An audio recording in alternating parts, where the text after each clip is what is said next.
దర్శిని దేవర్హి తలుపులు మూసివేయడానికి ముందు ఆలయ అంతస్తులను పాలు మరియు నీటితో కడుగుతారు.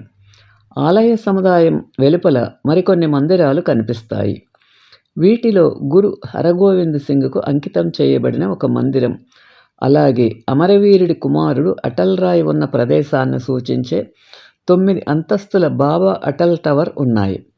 దుర్గకు అంకితం చేయబడిన 16వ శతాబ్దపు దుర్గియానా ఆలయం స్వర్ణ దేవాలయానికి ఈశాన్యంగా 2 కిలోమీటర్ల దూరంలో ఉంది. వాలాబాగ్ హర్గోబింద్ మరణం. స్వర్ణ దేవాలయం నుండి కొద్ది దూరంలో ఉన్న జలియన్వాలాబాగ్ 1919లో జరిగిన అప్రసిద్ధ మారణ హోమం జరిగిన ప్రదేశం. వందలాది మంది నిరాయుధ ప్రదర్శనకారులు అక్కడ మరణించారు. పవిత్రుడితో పాటు ఉత్సవ గార్డులు.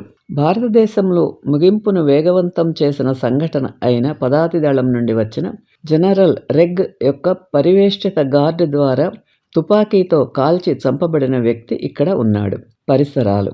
అమృత్సర్ నుండి కేవలం 9 కిలోమీటర్ల దూరంలో ఉన్న భారత వాఘా నదిపై పాకిస్తాన్లోని అటారీ రోడ్డు రిబ్బన్లో ఉంది.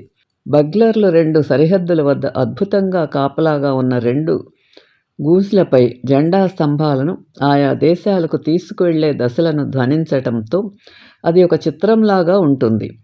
ఈ వేడుక అద్భుతమైన 2 వైపులా ఉన్న సమూహాలు, విభజన యొక్క దృశ్యం. ఈ వీడియో మీకు నచ్చితే లైక్ చేసి, షేర్ చేసి, సబ్స్క్రైబ్ చేయండి.